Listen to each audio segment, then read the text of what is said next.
పెద్దపల్లి జిల్లా మంథనిలో మహాలక్ష్మి ఆలయంలో కలెక్టర్ కోయా శ్రీహర్ష, దేవాదాయ ధర్మదాయ శాఖ ప్రధాన కార్యదర్శులు శైలజ, రామయ్యర్ ప్రత్యేక పూజలు నిర్వహించారు.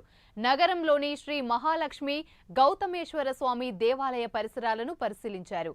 అధికారులు ఆలయ అర్చకులతో చర్చించి ఆలయాల అభివృద్ధికి ప్రణాళికలను సిద్ధం చేస్తామని శైలజ, రామయ్యర్ అన్నారు.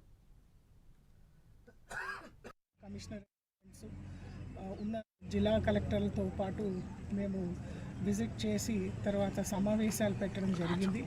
మంథనీలో ఇంకా సమావేశం అయితే మొదలు కాలేదు.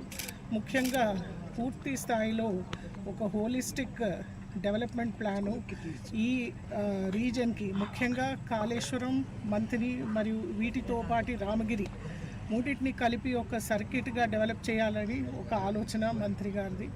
వీటిల్లో ఎండోమెంట్ డిపార్ట్మెంట్ తరఫున కాళేశ్వరం గుడి లోపల, తర్వాత గుడి చుట్టుపక్కల ఎట్లాంటి డెవలప్మెంట్స్ చేసి గుడిలో భక్తుల ఉపాయాలు కావాల్సినటువంటి వసతులు కూడా మేము ఏ రకంగా క్రియేట్ చేయాలి, అదేవిధంగా ఎక్కువ మంది భక్తుల్ని ఎట్లా తీసుకురావాలి అని కాళేశ్వరంలో డిస్కస్ చేయడం జరిగింది. ఇందులో ముఖ్యంగా కొన్ని విషయాలు అక్కడ డిస్కషన్ అయ్యింది. ఇందులో ఒకటి చెత్త రద్దీ, ముఖ్యంగా పాత బట్టలు చాలామంది అక్కడ విడుస్తారు. ఆ బట్టల్ని ఏ రకంగా తీయాలి, తర్వాత గోదావరి నీళ్ళని ఏ రకంగా శుభ్రం చేయాలి అని, తర్వాత కావాల్సినటువంటి వసతుల్లో ముఖ్యంగా టాయిలెట్స్, తర్వాత